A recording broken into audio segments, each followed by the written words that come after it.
આમ તો આજે હું ગુજરાત રાજ્ય સરકારનો ખૂબ ખૂબ આભારી છું અને અમારા મૃદુ અને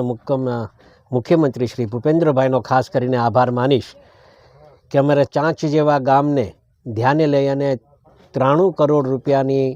એક વહીવટી મંજૂર આપી અને 85 કરોડ રૂપિયા આજે ટેન્ડરની મંજૂરી આપી અને 2.1 કિલોમીટરનો વિક્ટરથી લઈ અને ચાંચ સુધીનો રસ્તો અને 500 મીટરનો પુલ જ્યારે અહીંયા બનવા જઈ રહ્યો છે ત્યારે હું ખાસ કરીને આભાર આદરણીય અમારા કેબિનેટ મંત્રીશ્રી અને અમારા સમાજના વડીલ મુરબ્બી આદરણીય કુંવરજીભાઈનો પણ આભાર માનીશ. અને સાથોસાથ આ જિલ્લાના અમારા 5 ધારાસભ્યશ્રીઓ અને સતત આ પ્રયત્ન કરી અને જ્યારે આ એક આકાર ચાંચ ગામમાં લેવા જઈ રહ્યો છે એક પુલનો આકાર, ત્યારે આ ગામના લોકો ખૂબ રાજીપો વ્યક્ત કરે છે.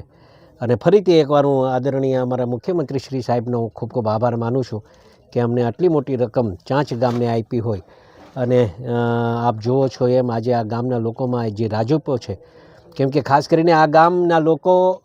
સંપૂર્ણપણે મજૂરિયાત વર્ગના લોકો છે. સવારે ઘરેથી નીકળી જાય અને 3-3, 4-4 મહિને પછી પાછા પરત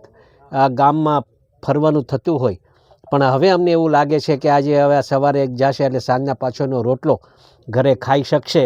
એવી સ્થિતિ નિર્માણ થવા જઈ રહી છે. ત્યારે હું આ ગામના આગેવાનોનો ખૂબ ખૂબ આભાર માનું છું અને ખાસ કરીને ફરીથી એકવાર હું આદરણીય કુંવરજીભાઈનો અને મુખ્યમંત્રી શ્રીનો આભાર માનું છું. આભાર.